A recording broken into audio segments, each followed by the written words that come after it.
Dari kawasan Jalan Kupang Jaya 138, inilah Sekolah Kristen Kalam Kudus, Surabaya.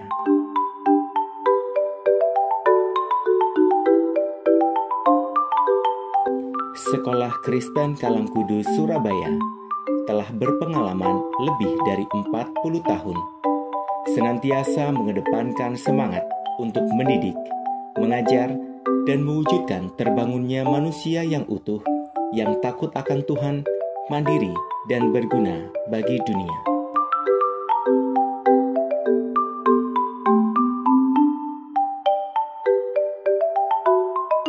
Sekolah Kristen Kalam Kudus, Surabaya mengusung kurikulum nasional 2013 yang dirancang dan dikembangkan secara terintegrasi dengan nilai-nilai Kristiani dalam kegiatan belajar intrakurikuler maupun ekstrakurikuler.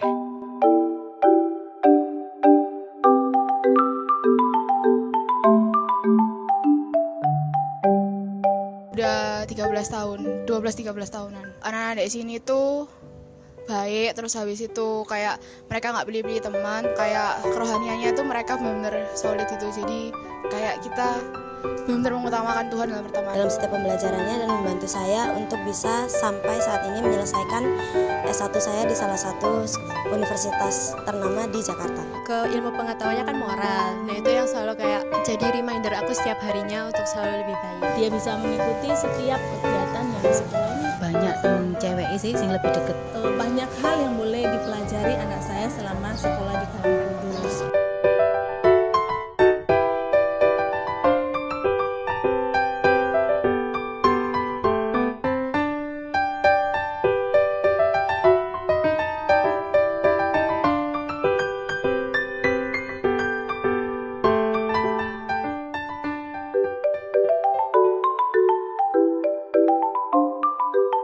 Telah dibuka penerimaan peserta didik baru untuk jenjang KB, TK, SD, SMP, dan SMA tahun pelajaran 2021-2022. Dapatkan potongan 50% uang gedung selama bulan promosi khusus untuk anak pendeta, anak guru, anak alumni Sekolah Kristen Kalam Kudus, dan juga promosi rekomendasi.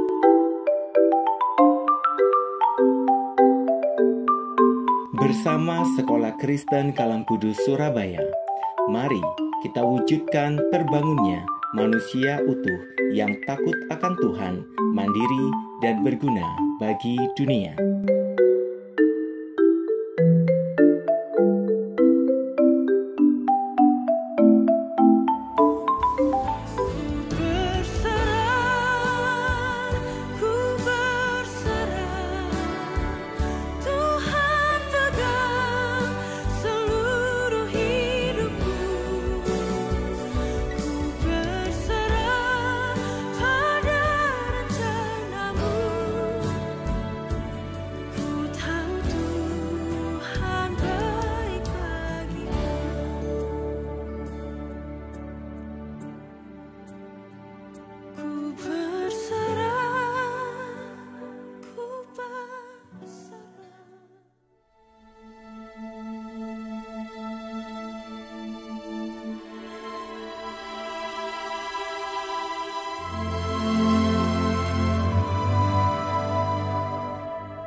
Selamat pagi Bapak Ibu Saudara sekalian, Shalom.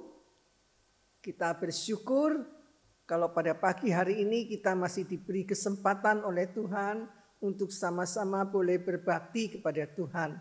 Terlebih lagi hari ini kita bisa memperingati hari ulang tahun Gereja Kristen Kalam Kudus Kemayoran khususnya yang ke-47 tahun. Meskipun saat ini kita tidak bisa merayakan dengan meriah di sebuah gedung gereja, tapi biarlah kita tetap boleh bersyukur karena anugerah Tuhanlah kita bisa berada sampai saat ini. Sebab itu mari kita sama-sama di dalam rangka memperingati hari ulang tahun gereja kita yang ke-47 ini, kita tetap boleh memiliki satu hati yang beribadah kepada Tuhan. Mari kita mempersiapkan diri kita untuk berbakti kepadanya.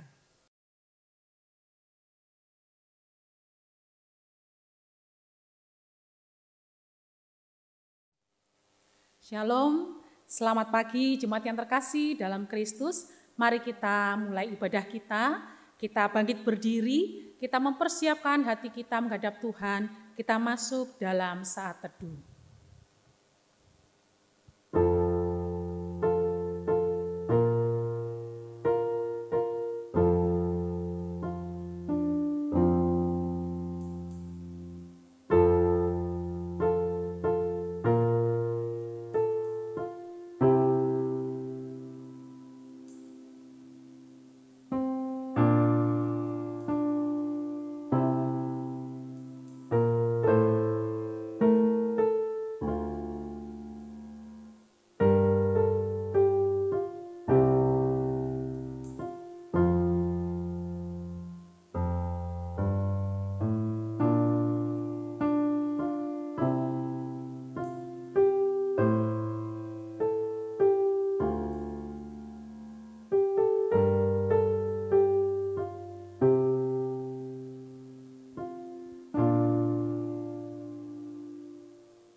Ibadah kita pada pagi hari ini, kita mulai dengan sebuah pengakuan bahwa pertolongan kita adalah di dalam nama Tuhan yang menciptakan langit dan bumi.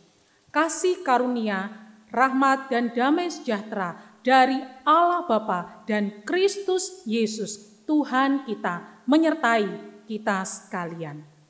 Amin.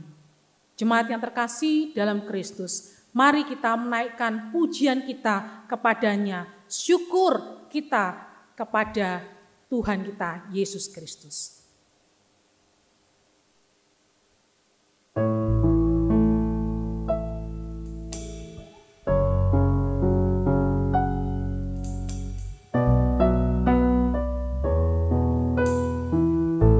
Ku naikkan syukurku bagimu, Yesus. Padamu Yesus, ku sembah sujud kepadamu Tuhan, di hadapan tata kemuliaan-Mu, ku tinggikan, ku agungkan selamanya.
segala puji syukur kami kembalikan kepadamu ya Tuhan. Karena kami sungguh percaya bahwa kami ada sampai saat ini, itu karena anugerah dan kasih setia Tuhan buat kami. Kami menyerahkan hidup kami ke dalam tangan kasih-Mu ya Tuhan. Ampuni segala dosa dan salah kami, kuduskan dan layakkan kami ya Tuhan. Biarlah hari ini kami boleh datang, kami boleh layak memuji dan meninggikan nama Tuhan. Kami mohon Roh Kudus menolong kami, untuk kami boleh sungguh-sungguh meninggikan nama Tuhan. Kami menyerahkan Tuhan ibadah kami dari awal sampai akhir ke dalam tangan kasih-Mu. Biarlah Tuhan Engkau hadir, Engkau memimpin dan memberkati kami. Pakailah setiap kami yang melayani Tuhan. Tuhan, kuduskanlah kami. Biarlah nama Tuhan ditinggikan dan dipermuliakan. Kami menyerahkan seluruh hidup kami ya Tuhan. Kau tahu ya Tuhan, kehidupan kami pribadi lepas pribadi. Kami mengakui akan segala kegagalan kami dalam melakukan kebenaran Tuhan. Kasihanilah kami ya Tuhan. Tolonglah kami agar melalui ibadah pada hari ini, kami boleh kembali dikuatkan, kami dipulihkan, kami disembuhkan, dan kami boleh kembali mendengar kebenaran firman-Mu, dan kami boleh kembali datang kepadamu Tuhan. Terima kasih ya Tuhan. Kami berdoa menyerahkan untuk jemaat-Mu yang hari ini dalam lemah tubuh. Kami yakin dan percaya ya Tuhan, Engkau yang memberikan kesembuhan, Engkau memberikan kekuatan dan penghiburan. Bagi kami yang berbeban berat, kami yakin Tuhan, karena Engkau-lah yang berkata, setiap beban berat kami boleh kami serahkan kepada Tuhan, karena Engkau akan memberikan kelegaan buat kami. Terima kasih Tuhan. Biarlah hari ini kami boleh bersuka cita di dalam Tuhan. Kami boleh meninggikan, memuliakan nama Tuhan. Terima kasih ya Tuhan. Kami bersyukur bersama di dalam nama Tuhan kami Yesus Kristus. Amin. Jemaat yang terkasih, dipersilakan duduk kembali. Mari kita bersama-sama akan membaca bacaan bertanggapan dari Minggu Masa Sengsara yang keempat. Kita akan baca secara bergantian. Hari-hari Minggu Masa Sengsara keempat. Dia yang tidak mengenal dosa telah dibuatnya menjadi dosa karena kita. Marilah kita berlomba dengan tekun dalam perlombaan yang diwajibkan bagi kita. Marilah kita melakukannya dengan mata yang tertuju kepada Yesus yang memimpin kita di dalam iman dan yang membawa iman kita itu kepada kesempurnaan, yang dengan mengabaikan kehinaan tekun memikul salib ganti sukacita yang disediakan bagi Dia yang sekarang duduk di sebelah kanan takhta Allah. Dan Ia adalah pendamaian untuk segala dosa kita, dan bukan untuk dosa kita saja, tetapi juga untuk dosa seluruh dunia. Demikianlah kita ketahui kasih Kristus, yaitu bahwa Ia telah menyerahkan nyawanya untuk kita. Jadi kita pun wajib menyerahkan nyawa kita. Anak domba yang disembelih itu layak untuk menerima kuasa dan kekayaan dan hikmat dan kekuatan dan hormat dan kemuliaan dan puji-pujian. Amin.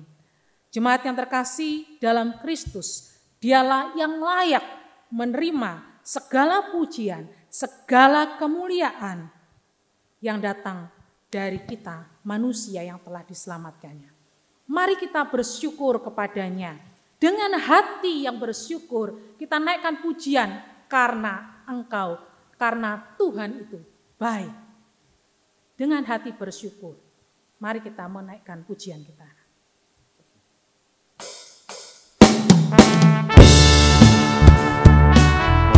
Mari kita bersuka cita bersama-sama.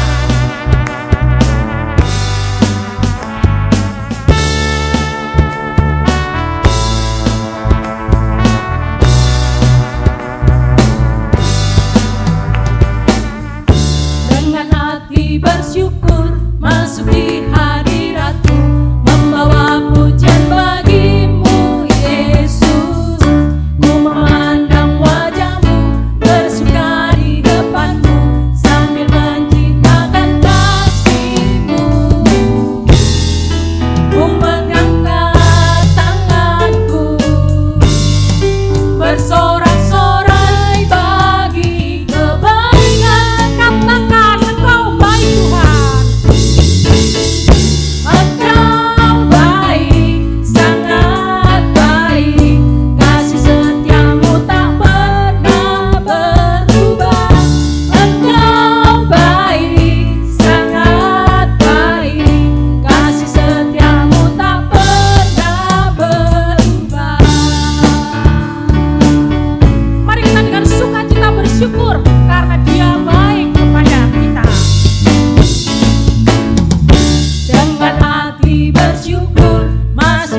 Tuhan kita sungguh sangat baik.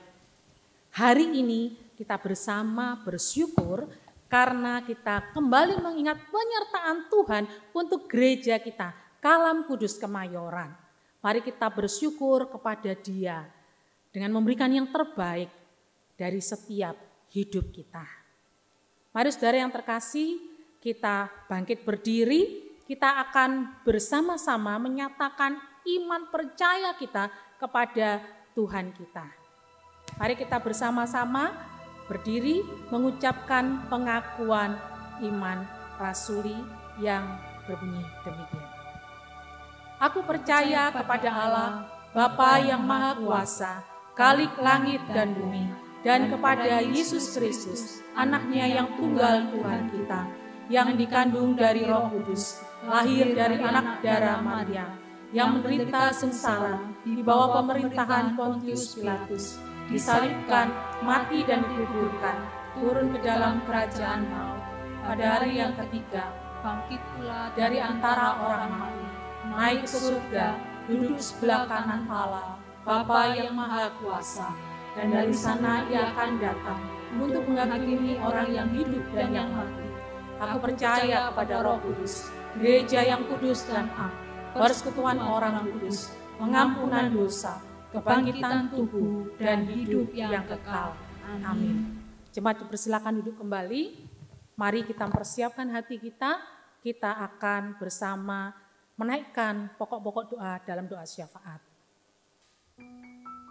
Mari Bapak Ibu Saudara sekalian, kita akan masuk di dalam doa syafaat pada pagi hari ini.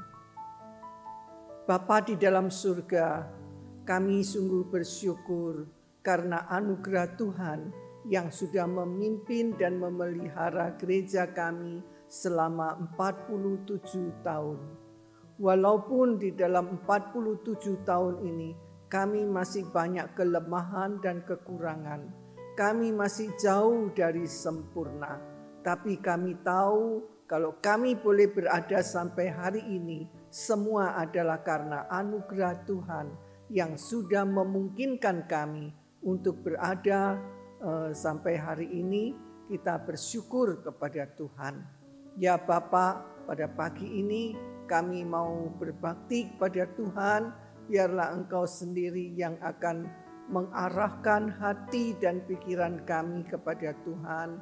Ajarkan kepada kami pada pagi hari ini supaya kami dengan roh dan kebenaran boleh berbakti kepada Tuhan. Pakailah setiap kami ya Tuhan yang memimpin, yang menyampaikan firman Tuhan, pemain musik, bahkan juga paduan suara dari STT Aletea Lawang yang akan memuji nama Tuhan. Biarlah Tuhan pimpin, Tuhan pakai kami semuanya. Biarlah kami boleh berbakti pada Tuhan. Kami berdoa juga bagi saudara-saudara kami yang pada hari ini mereka tidak sempat hadir di dalam berbakti karena halangan mereka masing-masing. Apabila mereka di dalam keadaan sakit, Tuhan kiranya Engkau datang menjenguk mereka. Tuhan tolong tilik jamah segala sakit penyakitnya. Tuhan sembuhkan mereka, berikan mereka badan yang sehat. Apabila mereka saat ini sedang mengalami kesulitan di dalam ekonomi karena mereka tidak memiliki pekerjaan yang tetap, penghasilan yang cukup, oh Tuhan, tolonglah mereka, kasihanilah mereka, berkatilah mereka ya Bapa. Biarlah di dalam kehidupan mereka di masa pandemi ini tetap mereka boleh merasa bahwa ada Tuhan yang tidak meninggalkan mereka. Ada Tuhan yang senantiasa mencukupi kebutuhan hidup mereka dan memelihara kehidupan mereka. Tuhan kuatkan iman kami supaya kami tidak sampai kecewa dan putus asa, melainkan kami boleh tetap teguh di dalam Tuhan. Kami menyerahkan juga masa depan gereja kami ke dalam tangan Tuhan. Kiranya Engkau pimpin dan berkati gereja kami ini. Pakailah gereja kami ya Tuhan, sebagaimana Tuhan sudah 47 tahun lamanya telah memelihara gereja kami. kami tetap serahkan masa depan gereja ini dalam tangan Tuhan. Biarlah Tuhan yang adalah gembala gereja kami, kepala gereja kami, Tuhan Engkau akan tetap pimpin dan berkati gereja ini, supaya gereja ini sungguh boleh menjadi wadah untuk kami bisa memenangkan lebih banyak jiwa buat Tuhan. Kami serahkan ya Tuhan segala kebutuhan gereja kami. Biarlah Tuhan yang akan melimpahkan berkat-Mu. Berikanlah kami semua jemaat Tuhan, badan yang sehat, dijauhkan dari segala sakit penyakit. Dan Tuhan juga memberkati kebutuhan hidup jemaat kami. Biarlah jemaat kami di dalam Tuhan boleh selalu terpelihara. Terima kasih ya Bapa. Kami berdoa menyerahkan negara kami Indonesia. Kiranya Tuhan juga pimpin dan berkati negara kami ini. Berikan hikmat bijaksana ya Bapa kepada Presiden Bapak Joko Widodo bersama dengan semua menterinya, supaya mereka bisa bekerja sama dengan baik untuk memimpin, mengatur negara ini, sehingga negara kami boleh berjalan di dalam kebenaran. Khususnya Tuhan, kami bersyukur kalau di dalam negara kami boleh mendapatkan bantuan suntikan vaksin yang sudah dilakukan oleh pemerintah terhadap kami sebagai warga negara Indonesia. Kiranya Tuhan yang akan pimpin dan berkati vaksin yang sudah kami terima. Biarlah itu boleh sungguh mendatangkan faedah, memberikan kami semua badan yang sehat. Kami berdoa juga bagi mereka yang belum menerima vaksin. Kiranya Tuhan juga yang akan tolong pemerintah kami, supaya semua warga negara Indonesia, mereka semuanya boleh mendapatkan suntikan vaksin ini, sehingga kami semua ya Tuhan yang tinggal di Indonesia boleh memiliki badan yang sehat. Terima kasih ya Bapa.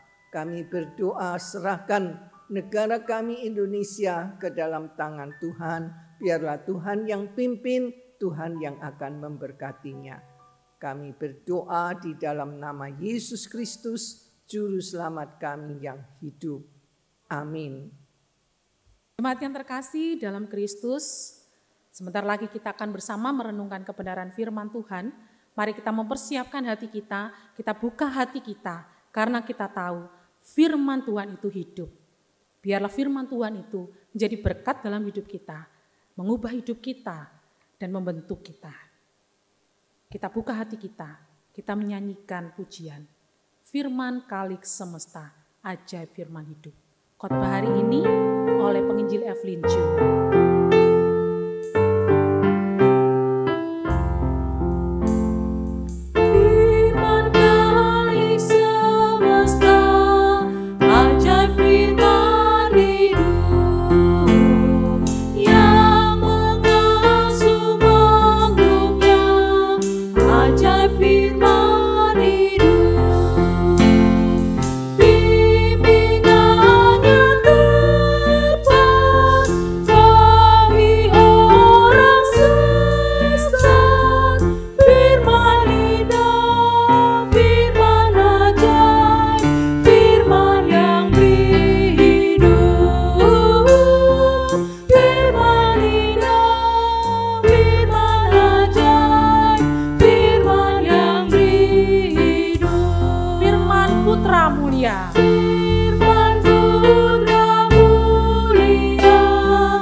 Dosamu ditebus.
Kepada penginjil Evelyn Chu dipersilakan menyampaikan khotbah.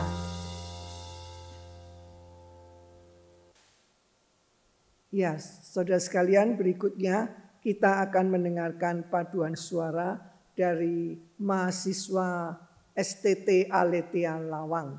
Kita bersyukur pada Tuhan di tengah kesibukan mereka sebagai mahasiswa, mereka masih mau menyempatkan diri untuk datang ke tengah-tengah kita menyampaikan puji-pujiannya bagi Tuhan. Sekarang waktu dan tempat saya serahkan kepada mahasiswa STT Lawang untuk menyampaikan puji-pujiannya bagi Tuhan.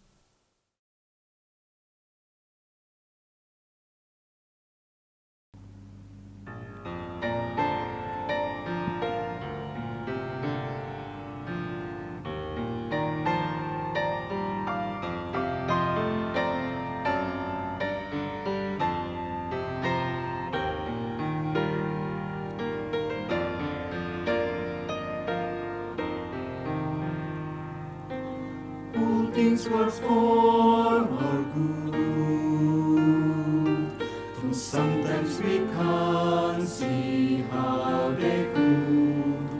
Struggles that break our hearts in two sometimes blind us to the truth. Our Father knows what's best for us. His ways are not our own.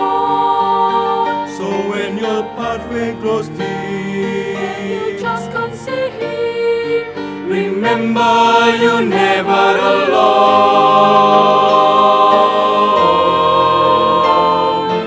God is too wise to be mistaken. God is too good to be unkind. So when you don't understand, when you don't see His plan, when you can't trace His hand, trust His heart.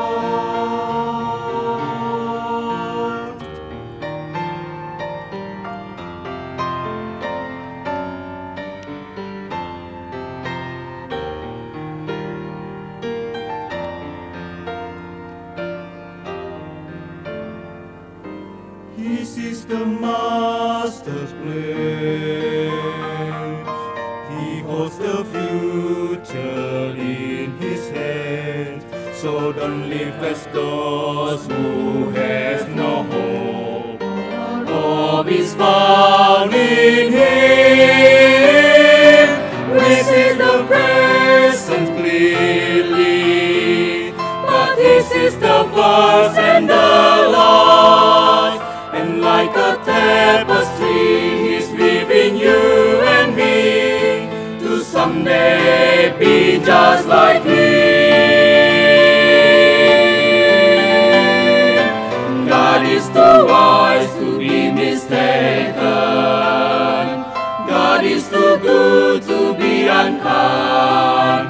So when you don't understand, when you don't see His plan, when you can't trace His hand, trust His heart. He alone is faithful and true. He alone is true. He alone knows what is best for you. What is best for you. God is too wise to be mistaken. God is too good to be unkind. So when you don't understand, when you don't see His plan, when you can't trace His hand, trust His heart.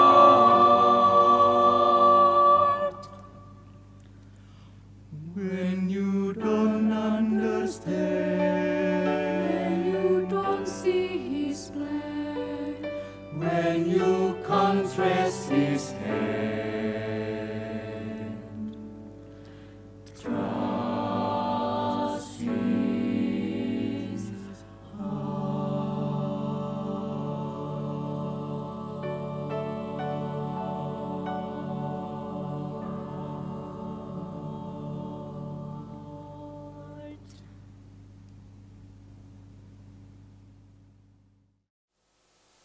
Terima kasih kepada mahasiswa STT Lawang yang sudah menyampaikan puji-pujiannya yang begitu indah.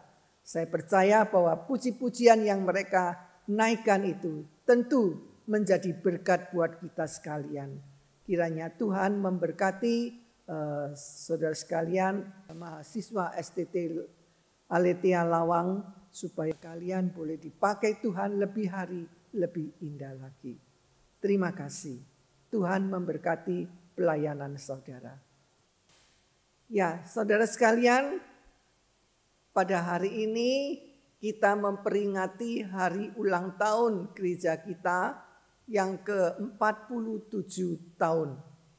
Tepatnya adalah tanggal 1 Maret tahun 1974 ya.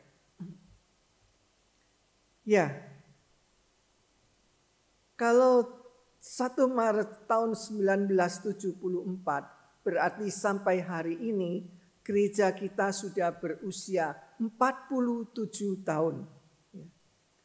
Kalau dilihat dari usia angka 47 tahun, berarti gereja Kalam Kudus Kemayoran ini bukan gereja yang usia anak-anak lagi atau usia orang pemuda, melainkan gereja ini sebenarnya sudah masuk di dalam usia lanjut usia, ya, sudah lansia, ya, kata orang zaman sekarang. Orang biasanya makin tua dia makin mantap, ya, makin tua makin berkualitas, ya, memiliki pikiran yang dewasa. Nah, bagaimana dengan keadaan kita sebagai jemaat Gereja Kristen Kalam Kudus yang sudah menjalani hidup kekristenan ini selama 47 tahun? Tuhan mau supaya kita sebagai orang Kristen bukan hanya ikut-ikutan saja karena keturunan, karena kakek nenek kita, orang tua kita Kristen, maka kita pun juga akan otomatis menjadi Kristen. Bukan juga hanya sekedar kita datang ke gereja beribadah kepada Tuhan setiap hari Minggu. Tetapi kita harus menjadi orang Kristen yang benar-benar berkualitas. Menjadi orang Kristen yang bukan hanya asal-asalan saja. Kualitas rohani seorang tidak dapat dilihat karena dia adalah seorang yang suka berdoa, suka baca firman, menjadi pengurus, ya. Melainkan itu dinilai dari bagaimana cara dia memperlakukan sesamanya. Mari kita bersama melihat Alkitab. 1 Korintus pasal 4 ayat 20. 1 Korintus 14. Nah, 1 Korintus 14 ayat 20. Demikian bunyinya. Saudara-saudara, janganlah sama seperti anak-anak dalam pemikiranmu. Jadilah anak-anak di dalam kejahatan, tetapi orang dewasa di dalam pemikiranmu. Sekali lagi saya bacakan ayat ini. Saudara-saudara, janganlah sama seperti anak-anak di dalam pemikiranmu. Jadilah anak-anak di dalam kejahatan, tetapi orang dewasa di dalam pemikiranmu. Ya, saudara sekalian, melalui bacaan ini kita akan merenungkan satu tema khususnya di dalam rangka memperingati hari ulang tahun gereja kita yang ke-47 tahun ini, yaitu tentang kualitas kita sebagai orang Kristen. Kualitas kerohanian kita sebagai orang Kristen. Ketika saudara membaca 1 Korintus tadi, mungkin saudara merasa kaget, merasa heran, dan bahkan mungkin merasa aneh, ya. Karena ayat ini mengatakan kita tidak boleh mempunyai pikiran seperti anak-anak, tetapi boleh menjadi anak-anak di dalam kejahatan. Bukankah ayat ini merupakan ayat-ayat yang saling bertentangan secara pikiran manusia? Ayat ini seolah-olah tidak benar, ya. Tapi kalau ayat ini sampai ditulis di dalam Alkitab, berarti ada pelajaran penting melalui ayat ini. Ayat ini ditujukan kepada jemaat Korintus. Karena jemaat Korintus, mereka itu adalah jemaat yang kekanak-kanakan. Mereka itu adalah orang yang sudah dewasa, ya, secara umur, tetapi mempunyai sifat seperti anak-anak. Manusia itu terdiri dari beberapa macam, ya. Yang pertama kita melihat manusia duniawi, yaitu orang yang belum kenal Tuhan Yesus. Dan yang kedua, manusia rohani, yaitu orang Kristen tetapi kehidupannya masih keduniawian. Dan yang ketiga kita melihat manusia rohani, yaitu orang Kristen yang sudah dewasa di dalam Tuhan.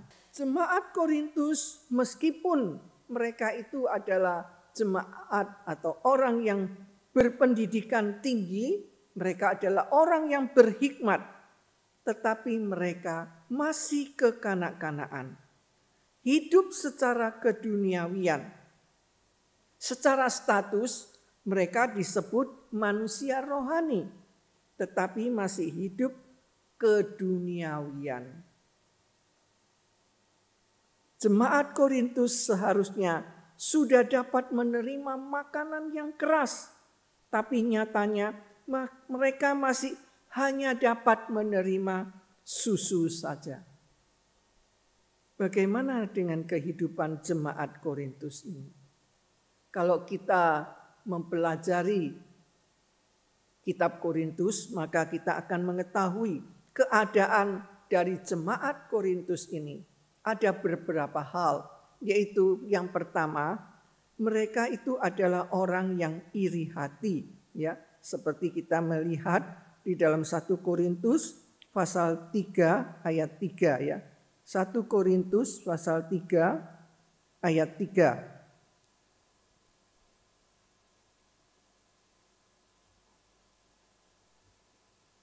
Karena kamu masih manusia duniawi, sebab jika di antara kamu ada iri hati dan perselisihan, bukankah hal itu menunjukkan bahwa kamu manusia duniawi dan bahwa kamu hidup secara manusiawi? Nah, saudara sekalian, inilah situasi kondisi jemaat di Korintus, yaitu mereka itu adalah orang yang suka iri hati. Mengapa orang bisa iri hati? Orang bisa iri hati karena dia itu membandingkan dirinya dengan orang lain. Dia tidak bisa menerima kalau Tuhan memberkati orang lain. Dia tidak bisa menerima kalau ada orang yang lebih hebat dari dirinya sendiri. Dia tidak bisa melihat kalau kebaikan Tuhan dilimpahkan kepada orang lain. Sehingga itulah yang membuat mereka itu iri hati. Dan yang kedua, kita melihat jemaat di Korintus bukan saja cuma iri hati, tapi yang kedua kita melihat jemaat Korintus itu adalah jemaat yang penuh dengan perselisihan. Perselisihan itu bisa terjadi oleh karena tentu adanya iri hati. Iri hati bisa terjadi di dalam hati kita. Mungkin tidak ada orang yang tahu, tetapi hanya diri kita dan Tuhan yang tahu. Namun perselisihan itu adalah sesuatu yang dinyatakan keluar. Kalau iri hati mungkin hanya terpendam, hanya batin di dalam hati, ya. Tetapi kalau sudah perselisihan itu dinyatakan keluar. Dalam perselisihan setiap pihak tentu memperjuangkan kepentingan dan kehendaknya sendiri. Tidak ada yang mau mengalah. Setiap orang ingin didengarkan dan dimengerti. Karena adanya perselisihan, maka akhirnya timbullah perpecahan. Dan yang ketiga kita melihat jemaat Korintus bukan hanya jemaat yang iri hati, jemaat yang penuh dengan perselisihan, dan yang lebih parah lagi jemaat yang timbul perpecahan di dalamnya. Berarti mereka putus hubungan masing-masing karena adanya rasa benci dan dendam serta lain-lainnya. Setiap kali melihat wajahnya, maka timbullah kejengkelan. Perpecahan bukanlah jalan keluar yang benar. Jemaat di Korintus terbagi beberapa kelompok. Masing-masing memegahkan kelompoknya sendiri. Saya grupnya Paulus, saya grupnya Petrus, dia grupnya Apolos, dia grupnya Kristus. Seperti anak kecil. Masing-masing mempunyai grupnya. Masing-masing mempertahankan grupnya. Kemudian kalau sudah bermain, apalagi kalau mengadakan pertandingan, maka terjadilah pertengkaran dan bahkan bisa terjadi perpecahan. Gereja zaman sekarang banyak yang mengadakan kelompok sel. Ini suatu hal yang baik sebenarnya. Supaya setiap jemaat berkesempatan untuk menjalin hubungan yang akrab di dalam kelompok yang kecil ini. Tetapi bila masing-masing kelompok saling tidak peduli dengan kelompok yang lain, maka hal ini bisa menimbulkan perpecahan di dalam gereja. Mari kita kembali kepada 1 Korintus 14 ayat 20 tadi. Di mana 1 Korintus 14 ayat 20. Saya bacakan lagi. Saudara-saudara, janganlah sama seperti anak-anak di dalam pemikiranmu. Jadilah anak-anak di dalam kejahatan, tapi orang dewasa di dalam pemikiranmu. Saudara sekalian, tadi sudah dijelaskan bagaimana kehidupan seorang anak kecil. Di dalam diri anak selalu ada iri hati. Jadi iri hati itu sudah ada sejak kita masih kecil. Dari kecil anak itu sudah tahu iri hati. Biasanya kalau mamanya gendong adiknya, maka kakaknya tentu iri hati.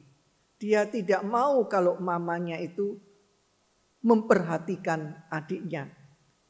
Dia mau mama memperhatikan dirinya sendiri.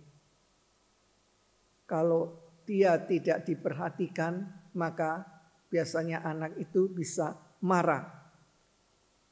Anak dari kecil sudah tahu iri. Tidak ada yang ngajarin dia, tetapi dia bisa dengan sendirinya untuk bersikap iri hati melihat saudaranya sendiri. Iri hati memang tidak baik. Tapi dari kecil sampai tua, perasaan iri hati itu selalu ada pada setiap manusia. Khususnya manusia yang sudah dewasa tetapi masih kekanak-kanakan.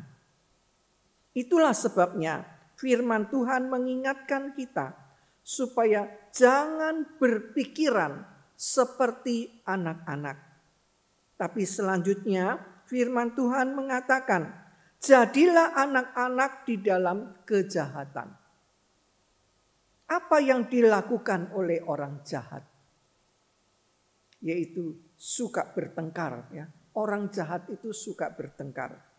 Orang jahat itu mau menangnya sendiri, tidak mau ngalah. Apakah ada bedanya jahatnya anak-anak dengan jahatnya orang dewasa? Ya, saudara sekalian, kita perlu memperhatikan firman Tuhan ini. Di mana firman Tuhan ini mengatakan, jadilah anak-anak di dalam kejahatan. Ya. Berarti kita harus meniru anak-anak itu bukan sifat kekanak-kanakannya, tetapi kita harus belajar dari anak-anak di dalam kejahatannya. Firman Tuhan tidak mengatakan, jadilah orang dewasa di dalam kejahatan. Mungkin saudara pernah memperhatikan anak-anak yang bertengkar dan orang dewasa yang bertengkar. Apa bedanya? Pertengkaran anak-anak dan pertengkaran orang dewasa. Kalau saya perhatikan, anak-anak itu biasanya kalau bertengkar, dia hanya sebentar saja sudah hidup rukun kembali. Tidak berlama-lamahan. Tapi kalau orang dewasa bila bertengkar sulit untuk cepat baikan atau cepat akor kembali. Bahkan bisa-bisa sampai mati pun masih belum bisa memaafkan. Kadang-kadang anak sama anak bertengkar, tidak lama mereka bisa akor kembali. Tetapi orang tua mereka, orang tua dari anak-anak yang sedang bertengkar ini, mereka masih belum bisa hidup rukun. Demikian juga jahatnya seorang anak itu masih polos ya. Tidak neko-neko, lingkupnya itu masih sempit. Beda dengan jahatnya orang dewasa. Berbelit-belit, bahasa Jawa mengatakan ya, orang dewasa itu lebih ngulo ya, seperti ular yang berbisa. Jahatnya orang dewasa itu bisa menjadi batu sandungan bagi orang lain, bisa mematikan orang lain. Jahatnya seorang anak masih lucu. Kalau kita melihat anak itu lucu, kemudian anak itu jahat ya, kita minta barangnya, tentu anak itu tidak akan berikan barangnya kepada kita. Tapi kita senang sekali menggoda anak itu, karena anak itu lucu. Ya, meskipun anak itu jahat, tidak mau memberikan barangnya kepada kita, tapi kita merasa anak itu masih lucu ya. Jahat-jahatnya anak itu masih lucu. Tapi jangan jahatnya orang dewasa. Ya. Jahatnya orang dewasa itu sangat mengerikan dan sangat membahayakan. Sebab itu firman Tuhan mengatakan, jadilah anak-anak di dalam kejahatan.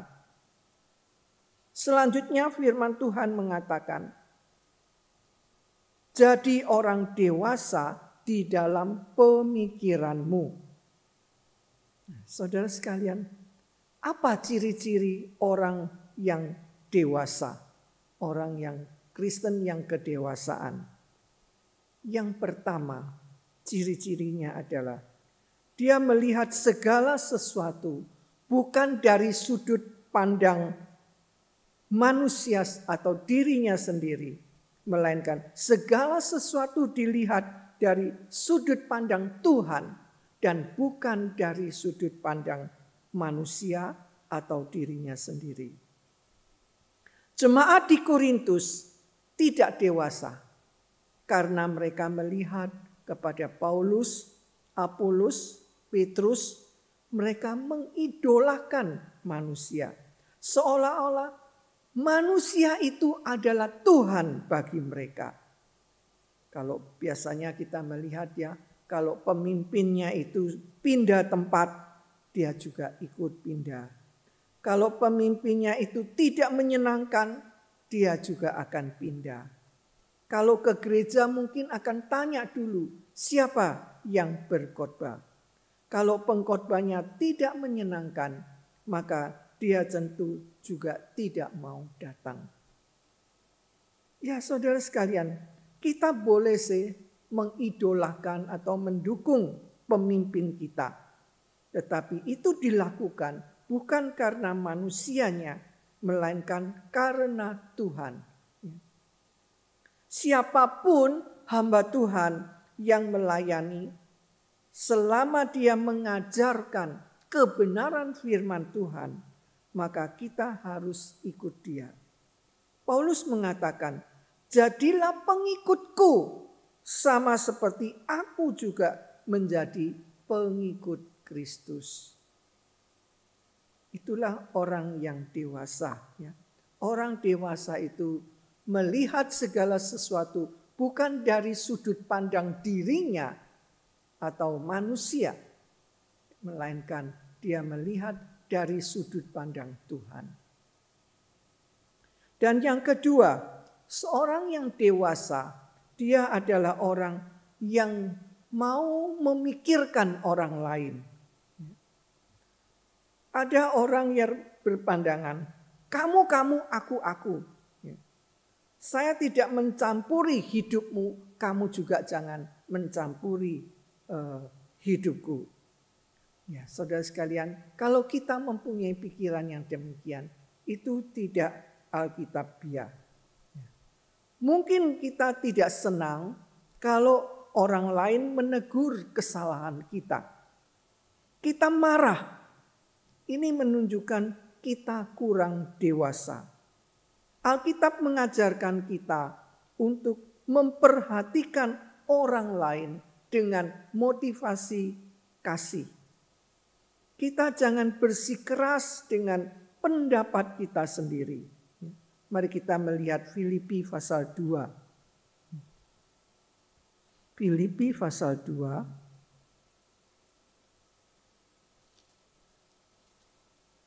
Ayat 1 sampai dengan 4. Filipi pasal 2 ayat 1 sampai dengan 4. Jadi karena dalam Kristus ada nasihat, ada penghiburan kasih, ada persekutuan roh, ada kasih mesra dan belas kasihan.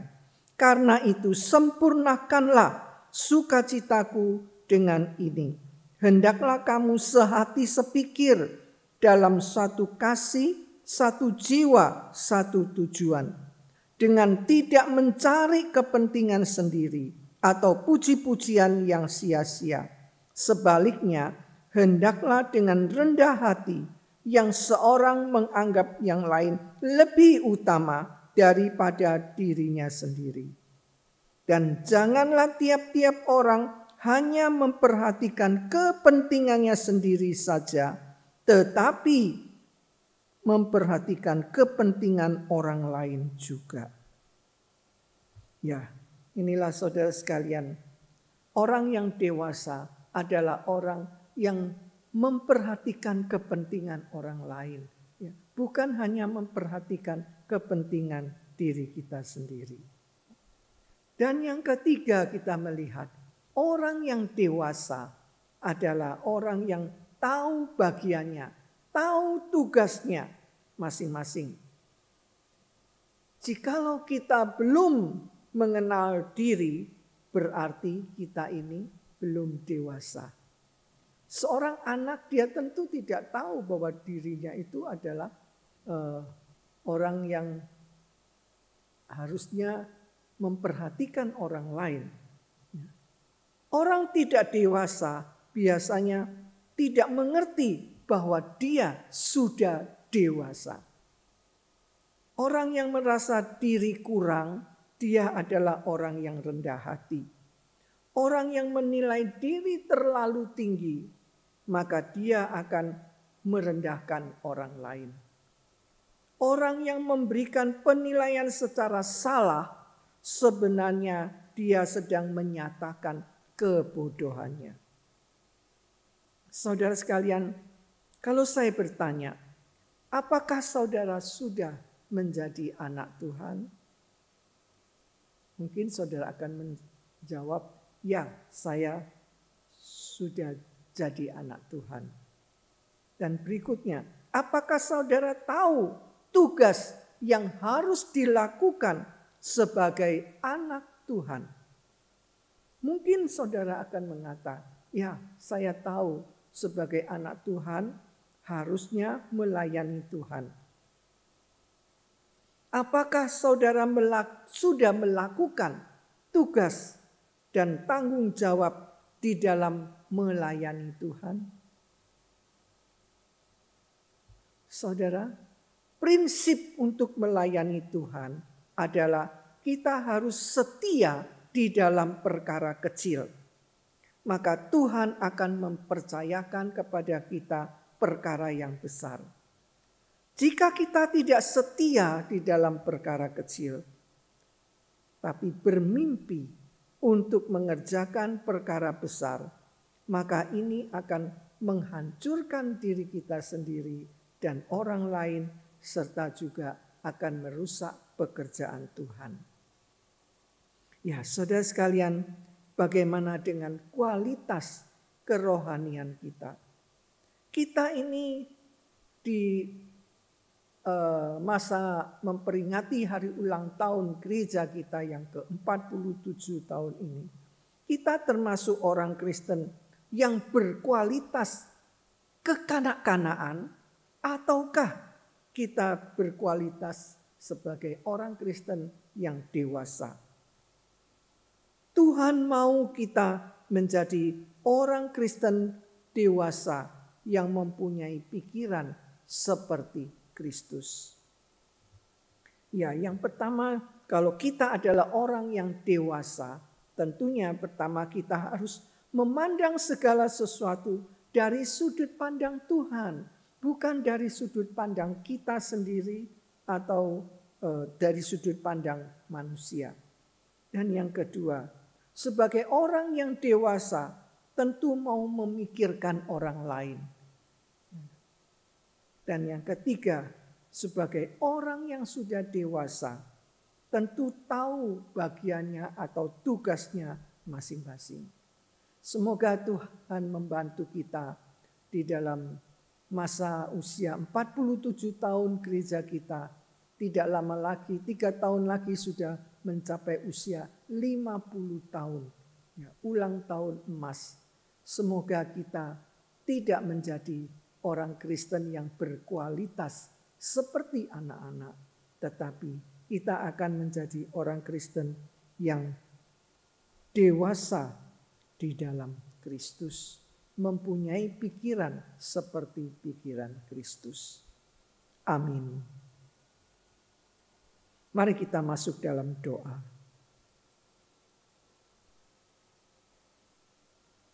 Bapa di dalam surga, kami mengaku di dalam kehidupan kami, di dalam kami menjalani hidup kekristenan kami seringkali ya Tuhan, bukan menjadi orang yang dewasa, tetapi kami menjadi orang Kristen yang kekanak-kanaan.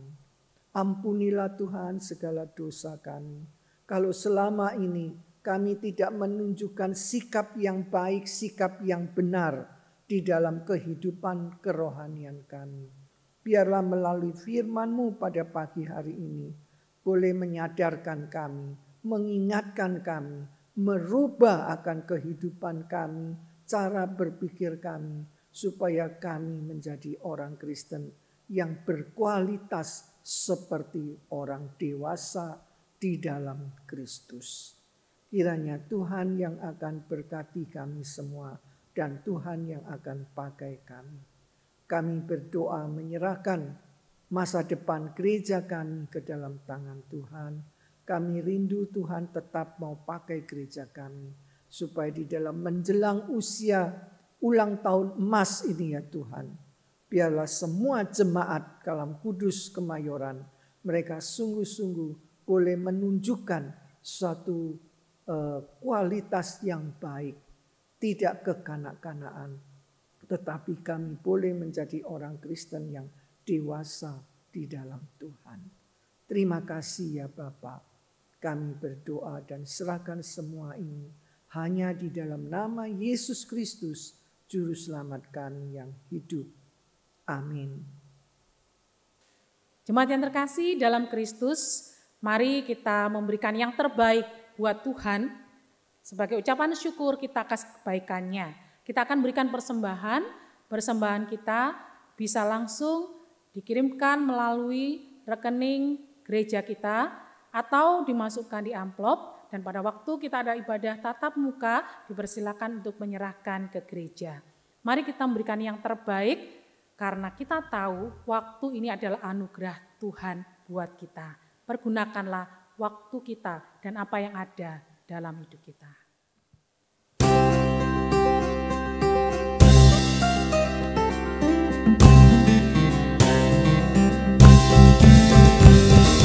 Pakailah waktu anugerah Tuhanmu, hidupku singkat bagaikan kembang. Mana benda yang kekal di hidupmu, hanyalah sinar tak akan lenyap. Tiada yang bakal di dalam dunia, segala yang indah pun akan lenyap. Namun kasih-Mu demi Tuhan Yesus sungguh bernilai dan tinggal tetap. Jangan sia-siakan waktu kita. Janganlah sia-siakan waktumu, hibur dan tolonglah yang berkeluh. Biarlah lampumu terus bercahaya, muliakanlah Tuhan di hidupmu. Tiada yang bakal di dalam dunia, segala yang indah pun akan lenyap. Namun kasih-Mu demi Tuhan Yesus sungguh bernilai dan tinggal tetap. Mari jemaat yang terkasih, kita serahkan persembahan kita kepada Tuhan. Mari kita berdoa. Tuhan Yesus, kami sungguh bersyukur atas anugerah yang Tuhan limpahkan dalam hidup kami. Bahkan hari demi hari, Engkau tetap menyatakan kasih setia-Mu untuk setiap kami. Terima kasih ya Tuhan, karena Engkau telah memeliharakan hidup kami. Bahkan kami dapat memberikan ucapan syukur persembahan kami. Tuhan, kuduskan, layakkanlah persembahan kami, agar boleh menjadi berkat untuk mendukung pekerjaan-Mu ya Tuhan. Berkati majelis yang akan mengelolanya, berikan hikmat dan bijaksana Tuhan. Dan Tuhan juga tolong setiap kami, dengan segala berkat yang Kau limpahkan, berikan kami hikmat untuk kami boleh mengelolanya dengan baik. Bahkan di tengah-tengah kehidupan kami, segala apa yang kami perlukan, kami yakin Tuhan akan memberikan yang terbaik tepat pada waktu Tuhan buat kami. Terima kasih Tuhan. Tolong kami agar kami boleh memberikan yang terbaik buat Tuhan, juga waktu-waktu hidup kami boleh menjadi berkat buat orang lain. Terima kasih Tuhan. Kami akan mengakhiri ibadah kami, biarlah Tuhan terus menyertai dan memberkati kehidupan kami hari lepas hari, sehingga kami boleh kembali beribadah kepada Tuhan. Terima kasih ya Tuhan. Kami berdoa bersyukur di dalam nama Tuhan kami Yesus Kristus. Amin. Jemaat yang terkasih dalam Kristus, kita mengakhiri ibadah kita. Mari kita bangkit berdiri. Kita menyanyikan doksologi, kemudian doa berkat oleh penginjil Evelyn Chu.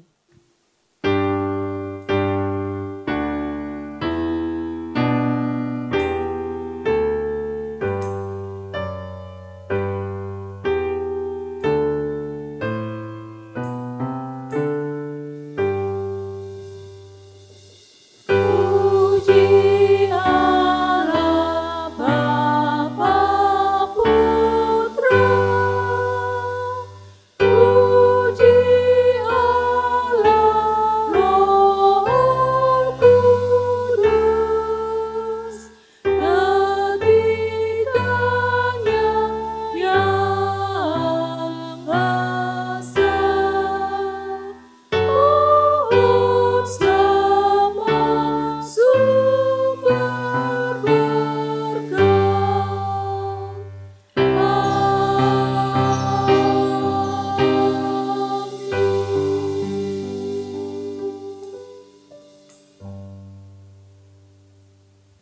jemaat dipersilakan berdiri. Kita akan tutup ibadah kita ini dengan doa berkat. Saya persilakan Bapak Ibu Saudara bisa berdiri. Bapak Ibu Saudara sekalian, firman Tuhan pada pagi hari ini di dalam kita memperingati hari ulang tahun yang ke-47 Gereja Kristen Kalam Kudus Kemayoran telah diingatkan bahwa kita sebagai anak Tuhan, biarlah kita boleh memperhatikan bagaimana kualitas kehidupan rohani kita. Kita berharap supaya setiap kita sebagai jemaat Kalam Kudus khususnya, biarlah kita boleh memperhatikan kehidupan rohani kita, sehingga kita boleh menjadi anak-anak Tuhan yang berkualitas baik, sehingga melalui kehidupan kita boleh menjadi berkat, boleh menjadi alat di tangan Tuhan. Dan kini mari kita arahkan hati dan pikiran kita kepada Tuhan. Terimalah berkat-Nya. Tuhan memberkati dan melindungi kita. Tuhan menyinari kita dengan wajah-Nya dan memberikan kita kasih karunia. Tuhan juga menghadapkan wajah-Nya kepada setiap kita dan memberikan pada kita semua damai sejahtera, sukacita surgawi, hari ini bahkan sampai selama-lamanya. Amin.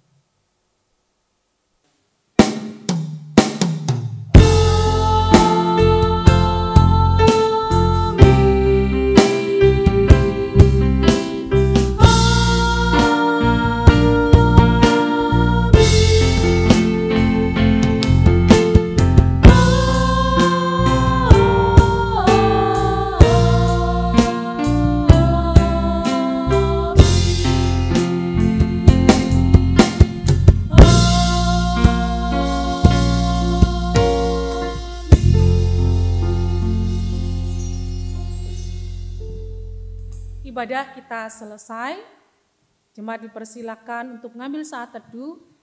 Tuhan Yesus memberkati. Dipersilakan untuk bisa mengikuti warta yang akan ditayangkan setelah ibadah kita.